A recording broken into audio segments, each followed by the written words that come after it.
وعن ابن عمر رضي الله تعالى عنهما أن النبي صلى الله عليه وسلم قال خالف المشركين وفروا اللحى.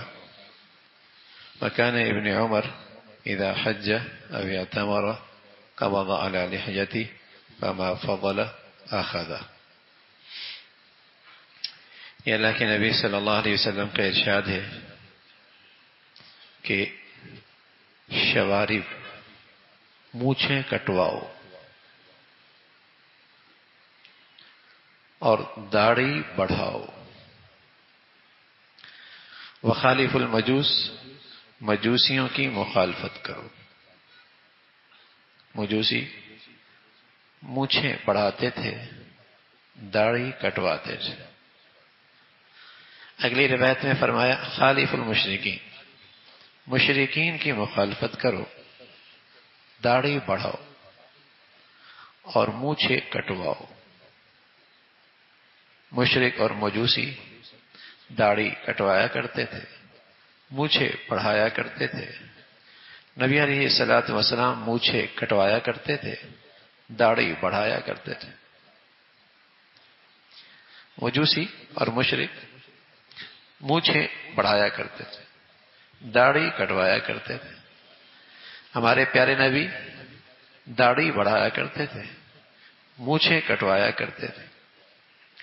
اب داڑھی کتنی بڑھاتے تھے؟ ابن عمر اللہ کے نبی کی زندگی کی بہترین تفسیر اور بہترین وضاحت صحابہ سے بہتر کوئی نہیں کر سکتا. وہ آپ کی زندگی کے گواہ ہیں اور آپ کی صحبت یافتہ ہیں اور آپ کے سچے عاشق ہیں اور آپ کے جانثار ہیں اور آپ کے ایک ایک پل کا خیال کرنے والے اور حفاظت کرنے والے ہیں. تو ابن عمر فرمانے لگے، ابن عمر کیا کرتے تھے؟ جب حج پہ جاتے یا عمرہ کرنا ہوتا تو اپنی داڑھی پکڑتے تھے اور جو ایک مٹھ سے بڑی ہوتی اسے کاٹ لیا کرتے تھے، ادھر سے بھی اور ادھر سے. ایک مجھ سے جو بڑی ہوتی تھی اسے کٹوا دیا کرتے تھے. گویا کہ رسول اللہ صلی اللہ علیہ وسلم کا عمل بتا دیا کہ داڑھی بڑھاؤ، لیکن اتنی نہیں کہ ناف تک جائے یا بے ڈھنگی لگے، اسے سنوارو. اور سنوارنے کا معیار کیا ہے؟ حضرت عبداللہ ابن عمر ہیں رضی اللہ تعالی عنہ، ایک مجھ سے بڑی کٹوا دیا کرتے تھے، نیچے سے بھی، دائیں سے بھی، بائیں سے بھی. یہ حضور علیہ الصلوۃ والسلام نے فرمایا کہ خالف المشرکین و خالف المجوس، مجوسیوں کی اور مشرکین کی مخالفت کرو. یعنی مسلمان کے بارے میں اللہ رب العزت نے یہ بتایا کہ لقد كان لكم في رسول الله اسوة حسنة لمن كان يرجو الله واليوم الآخر. ایک ایمان والے کے لیے اور ایک مسلمان کی زندگی کا بہترین نمونہ محمد الرسول اللہ. دوسری طرف اللہ کے نبی صلی اللہ علیہ وسلم نے فرمایا من تشبہ بقوم فهو منهم. جو قوم کسی اور قوم کی اور جو شخص کسی اور کی مشابہت اختیار کرے گا کل انہی کے ساتھ اٹھایا جائے گا. اگر نیکوکاروں کے ساتھ اور اہل ایمان کے ساتھ اور حضرات صحابہ کے ساتھ اور رسول اللہ صلی اللہ علیہ وسلم کے ساتھ اس کی مشابہت ہے تو کل اس کا حشر انہی کے ساتھ. اور اللہ نہ کرے اگر کسی اور کے ساتھ مشابہت ہے تو پھر خطرے کی بات ہے. تو رسول اللہ صلی اللہ علیہ وسلم نے یہ بات بتایا کہ جز الشوارب، مونچھیں کٹواؤ اور داڑھی بڑھاؤ. اور پیارا نبی داڑھی بڑھایا کرتے تھے اور داڑھی بڑھانے کی مقدار حضرت عبداللہ ابن عمر نے بتائی. اور ویسے بھی یہ مرد کا ایک حسن ہے اور اللہ نے اگر اس کے اندر مرد کے لیے حسن نہ رکھا ہوتا تو کبھی حسین نبی کے چہرے پہ یہ چیز نہ ہوتی. یہ مردانگی ہے اور یہ مرد کا حسن ہے. اگر اس میں حسن اور خوبصورتی نہ ہوتی اور اس میں مردانگی کی نشانی اور علامت نہ ہوتی تو اللہ اپنے حبیب کے چہرے پہ اسے نہ لاتا. حسین نبی کے چہرے پہ یہ نہ آتی. کائنات میں حسن ہے اور سب سے زیادہ حسن ہے تو رسول اللہ صلی اللہ علیہ وسلم کا ہے. حضرت عائشہ فرمایا کرتی ہیں کہ اللہ نے اپنا سارا حسن دنیا میں 2 حصوں میں تقسیم کیا. آدھا اکیلا یوسف کو دیا اور آدھا پوری امت کو دیا، لیکن میرے محبوب کو اللہ نے وہ پورا مجموعہ عطا فرمایا. تو ایسے حسین نبی کے چہرے پہ اگر یہ چیز آ رہی ہے تو یہ واقعی اس میں حسن ہے اور مرد کی مردانگی ہے اور اس میں خوبصورتی ہے. وہ تو اب دوسری بات ہے نا کہ اب اچھائی برائی ہو گئی ہے اور بری چیز اچھی لگنے لگ گئی ہے. بہت سارے ناک کٹے موجود تھے تو کوئی آدمی ان کے پاس ایک ناک والا چلا گیا تو سب نے مذاق اڑانا شروع کر دیا. اوے ناک والا آ گیا، ناک والا آ گیا. سارے ناک کٹے موجود ہے تو ایک ناک والا چلا گیا تو انہوں نے مذاق کرنا شروع کر دیا. ارے ناک والا آ گیا، ناک والا آ گیا. تو اب ایسا ماحول ہے کہ برائی اچھائی ہو رہی ہے اور اچھائی برائی ہو رہی ہے. ورنہ سچ یہ ہے کہ رسول اللہ صلی اللہ علیہ وسلم کا یہ حسن ہے اور یہ مرد کی خوبصورتی ہے. آدمی اگر نہیں رکھ رہا تو کم از کم اس گناہ پہ توبہ ضرور کرتا رہے. اگر توبہ کرتا رہے گا تو انشاءاللہ اللہ تعالیٰ توفیق بھی عطا فرما دیں گے کہ اللہ ہمیں اپنی نبی کی صورت نصیب فرما دے. ویسے تو ہماری نماز بھی کیا نماز ہے، ہاں، لیکن ہماری نماز نبی کی نماز کی صورت تو ہے. پھر اللہ کریم سے کہہ دیں گے اللہ آپ اس کی حقیقت بنا دیں، ہم تو تیری نبی کی صورت لے کے آئے تھے. ہمارے یہ سارے ظاہری اعمال تو نبی کی صورت کی طرح ہی ہیں. اب اس میں روح اور اس میں حقیقت ہم اپنے اللہ سے مانگتے ہیں اللہ اس کی حقیقت اور روح تو پیدا کر. ورنہ تو ہماری نماز بھی کیسی ہے بھائی، اول تا آخر کوئی ایک رکعت بھی ایسی نہیں کہ ہم کہہ سکیں کہ پوری رکعت میں اللہ کا دھیان نصیب ہوا. شاید زندگی میں ایک بھی نماز ایسی نہ ملے کہ ہم کہہ سکیں کہ اول تا آخر اللہ کے نبی کا اللہ کا دھیان ہمیں نصیب ہوا اول تا آخر. لیکن صورت تو نبی کی سی ہے نا بھائی. آپ نے اگر 4 پڑھی ہے تو ہم نے عصر میں 4 پڑھی ہے نا. مغرب میں اگر ہم نے 3 پڑھتے ہیں تو ہمارے نبی نے 3 پڑھی ہے نا بھائی. فجر میں ہماری نبی نے 2 پڑھی ہے تو ہم نے 2 پڑھی ہے نا بھائی. صورت تو وہ بنا رہے نا جیسے آپ رکوع کرتے تھے، سجدہ کرتے تھے، قیام کرتے تھے، جو اعمال جو اس میں تسبیحات پڑھتے تھے ہم بھی وہی پڑھ رہے ہیں. تو یہ صورت تو اپنی نبی جیسی ہم بنا لینا اور پھر اپنے اللہ سے کہیں اے اللہ حقیقت تو پیدا کر دے، حقیقت تو پیدا کر دے. تو کم از کم اس پر ندامت تو ہو اور اللہ تعالیٰ سے توفیق تو مانگتے رہنا کہ اللہ مجھے اپنی صورت دے دے. کل اللہ کے دربار میں حاضر ہوں گے اور اپنے نبی سے کہہ دے اے نبی ہماری سفارش کر دے، ہم تیری صورت بنا کے لائیں گے. لیکن اگر صورت ہی نہیں ہوگی تو وہاں تو امتیوں میں شاید نکالے نہ جائیں. حدیث میں آتا ہے رسول اللہ صلی اللہ علیہ وسلم حوض کوثر پہ پانی بٹھا رہے ہوں گے، کچھ لوگ آگے آئیں گے تو فرشتے انہیں کھینچ کھینچ کے وہاں سے نکال رہے ہوں گے. آپ فرمائیں کیوں یہ میرا امتی؟ فرمایا نہ یہ آپ کا امتی نہیں، اس نے تو آپ کے دین ہی بدل دیا ہے، اس نے تو آپ کی زندگی ہی بدل کے رکھ دی ہے. یہ اس قابل نہیں کہ آپ کے ہاتھ سے حوض کوثر کا پانی لیے اور آپ کے شفاعت کے جھنڈے تلے آئے. ہاں تو صورت بنا لیں اس امید کے ساتھ کہ کل اللہ کے نبی ہماری سفارش کر دیں گے، کل حوض کوثر پہ پانی نصیب ہو جائے گا. کل اللہ کے نبی سے عرض کر دیں گے اللہ کے نبی ہم آپ کی صورت بنا کے آئے اور اللہ سے عرض کریں گے اے مولا ہم تیرے محبوب کی صورت لے کے آئے ہیں. تجھے اپنا محبوب بہت پسند ہے نا اور تو اپنے محبوب سے بہت پیار کرتا ہے نا اور ہم تیرے محبوب کی صورت بنا کے لائے ہیں، ہم تیرے محبوب کی صورت بنا کے لے کے آئے ہیں. تو میرے عزیزو ہمارے نبی کی ظاہر کی بھی ایک خوبصورت زندگی ہے.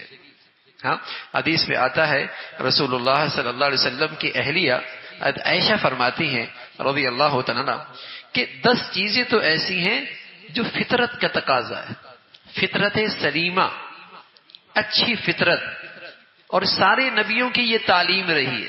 10 چیزیں ایسی ہیں، ان میں ایک قص الشوارب، مونچھیں کٹوانا، دوسرا داڑھی بڑھانا، تیسرا مسواک کرنا، چوتھا ناک میں پانی پہنچانا استنشاق، اور پانچویں چیز جو ہے ناخون کٹوانا، ناخون کٹوانا۔ اب اسے بھی لوگ بڑھا دیتے ہیں، اسے بھی بڑھا دیتے ہیں۔ یہ فطرت بیمار فطرت ہے۔ جس کے ناخون بڑے ہوئے سمجھ لو اس کی فطرت بیمار ہے، اس کی فطرت میں کہیں خرابی آ گئی۔ سارے نبیوں کی یہ تعلیم ہے اور یہ انسانی فطرت کا تقاضا ہے، فطرت کا تقاضا ہے ناخون کٹوانا۔ اور ایسی ہی اگر غسل فرض ہو جائے، غسل کرنا، جب غسل فرض ہوتا ہے غسل کر لینا۔ بہت ساری قومیں غسل نہیں کرتی۔ اور اسی طرح بغل کے بال اکھاڑنا، ایسی زیر ناف بال کٹوانا، اور اسی طرح فرمایا انتقاض الماء، پانی سے استنجا کرنا۔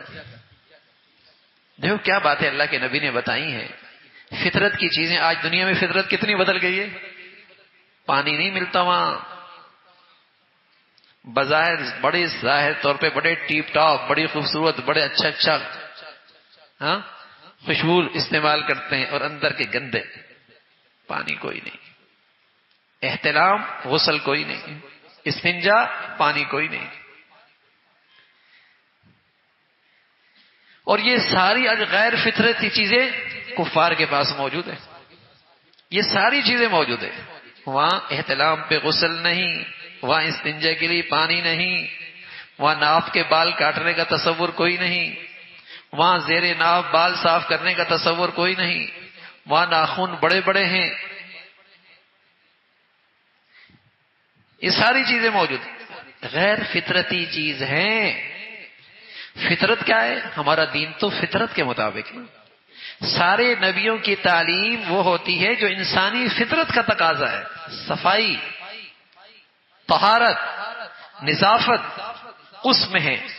ناک میں پانی کھینچنا، مسواک کرنا، مونچھیں کٹوانا، ایسا نہیں کہ مونچھیں منہ میں جا رہی ہوں، داڑھی بڑھانا، اور اسی طرح ناخن کٹوانا، اور زیر ناف بال کٹوانا، اور بغل کے بال کھینچنا، اور اسی طریقے سے پانی سے استنجا کرنا، اور کولی کرنا، کولی کرنا۔ فرمایا یہ 10 چیزیں ہیں جو فطرت ہے، انسانی فطرت کا تقاضا ہے۔ اللہ حفاظت فرمائے، فطرت خراب ہو تو دوسری بات ہے، یہ فطرتی چیزیں ہیں، اس پر انسان کی طبیعت بنی ہوئی ہے، اور اسلام اسی کی تعلیم دیتا ہے، اور اسلام ہر نبی اس فطرت کی تعلیم دیتے ہیں۔ تو یہ فطرتی چیزیں ہیں، اپنے بچوں کو بھی ان چیزوں پہ لے کے آئیں، اپنی بچیوں کو بھی ان چیزوں پہ لے کے آئیں۔ ہاں اب بس اوقات غسل فرض ہوتا ہے 12 بج جاتے، 1 بج جاتا ہے، باقی کا اہتمام کوئی نہیں۔ بس اوقات کئی دن بھی گزر جاتے ہیں، ایسی مخلوق بھی ہے نماز تو پڑھنی نہیں ہوتی، گندگی کے ساتھ رہ رہے ہو، گندگی کے ساتھ رہ ہوتے ہیں۔ ناخن کیلوں کی طرح بنی ہوئی ہے، کیلوں کی طرح۔ ہر غیر فطری چیز آج دنیا میں فیشن بن گئی ہے، ہر غیر فطرتی چیز دنیا میں فیشن بن چکی ہے، بلکہ آپ کہو اسٹیٹس بن رہا ہے، کس کا کتنا ناخن بڑا ہے۔ غیر فطرتی چیزیں آج فیشن بن گئی اور ترقی کی علامت بن گئی، حالانکہ جہالت ہے، یہ جہالت کی علامت ہے۔ تو یہ ساری چیزیں ہیں جو پیغمبر علیہ الصلوۃ والسلام نے، اللہ کے نبی نے بتائی ہے۔ تو ہمیں اپنے نبی کے طور طریقے اپنانا اپنے لیے سعادت سمجھیں، اپنے لیے عزت سمجھیں۔ بہت ساری چیزیں مسلمان کیوں نہیں اپناتا؟ لوگ کیا کہیں گے، لوگ کیا کہیں گے؟ صرف اس وجہ سے نا، یہ لحاظ نہیں کہ اللہ کے نبی کل کیا کہیں گے، لوگ کیا کہیں گے اس کا تو فکر ہے، اللہ کے نبی کیا کہیں گے اس کا لحاظ نہیں۔ یہ باتیں میں اس لیے عرض کر رہا ہوں کہ رمضان کے بغیر تو شاید حوصلہ بھی نہیں ہوتا قبول کرنے کا، لیکن رمضان میں طبیعتوں میں نیکی ہوتی ہے، طبیعتوں میں نرمی ہوتی ہے، طبیعتیں اللہ کی طرف رجوع کر رہی ہوتی ہیں، تو کیا یہ اچھا ہے آدمی رمضان کے ان گھڑیوں میں اپنی نبی کی اس صورت بنانے کی نیت کر لے اور اللہ رب العزت سے اپنی نبی کی صورت بنانے کی توفیق مانگ لے. زندگی ہے کتنی، کم سے کم نبی کی صورت بنا کے چلے جائے نا بھائی. میں عرض کر رہا ہوں حقیقت کا تو ہم نہیں کوئی اعتراف دعویٰ کر سکتا کہ میری نماز میں حقیقت ہے یا میرے روزے میں حقیقت ہے یا میرے حج میں حقیقت ہے یا میری زکوٰۃ میں حقیقت ہے. کوئی نہیں دعویٰ کر سکتا. ہاں اتنا کہہ سکتے ہیں کہ صورت بنائی ہوئی ہے. تو یہ بھی ایک صورت ہے، اسے بنانا چاہیے. اللہ تعالیٰ سے اس کی توفیق مانگنی چاہیے اور کمی کچھ نہیں ہوتی. اگر مجھے اپنے نبی کی طریقوں میں عزت، مجھے یقین آ گیا نا، دنیا بھی میری عزت کرے گی، دنیا بھی مجھے احترام سے دیکھے گی. صحابہ رضوان اللہ اجمعین کی سب سے بڑی خوبی کیا تھی؟ صحابہ رضوان اللہ علیہم اجمعین کی سب سے بڑی خوبی کیا تھی؟ وہ نبی کی زندگی سے 1 انچ بھی دستبردار ہونے کے لیے تیار نہیں تھے. اور دنیا میں ان کی عزت کا ڈنکا بجا نا، دنیا میں ان کی عزت کا ڈنکا بجا اور کہا کرتے تھے اعزنا اللہ بالاسلام، ہم تو اسی کی بدولت عزت کے آج اس بلندیوں پر ہیں. اور اسلام کے 1 انچ سے بھی دستبردار ہونے کے لیے تیار نہیں تھے. وہ فخر سمجھتے تھے. نبی کے طور طریقوں پہ چلنا اپنے لیے اعزاز، اپنے لیے فخر. اس پر وہ اللہ کے شکر گزار رہا کرتے تھے. وہ شرمندہ نہیں ہوتے تھے، وہ احساس کمتری کا شکار نہیں ہوتے تھے، وہ لوگوں سے نہیں ڈرتے تھے. وہ کہتے تھے اللہ کے نبی کا طریقہ، اللہ نے اس میں عزت ہی عزت رکھی ہے. ایک مسلمان کا تو یقین ہونا بھی یہی چاہیے. اگر ایک آدمی اپنے نبی کو معزز نبی مانتا ہے اور اس میں شک نہیں ہے کہ اللہ کے بعد اس کائنات میں کسی کی عزت اور شان ہے تو محمد رسول اللہ کی، تو بھائی جس نبی کی شان یہ ہے، عزت یہ ہے، تو اس کے طریقوں میں عزت نہیں ہے، اس کے اسوہ میں، اس کے طور طریقوں میں عزت نہیں ہے. یقیناً جیسے وہ نبی شان والا ہے اور عزت والا ہے، اس نبی کے ہر عمل میں وہی شان اور وہی عزت موجود ہے، وہی عزت اور شان موجود ہے. اللہ رب العزت ہمیں ہر حال میں اور زندگی کے ہر طریقے میں اپنے نبی کے طور طریقے اپنانے کی توفیق عطا فرمائے.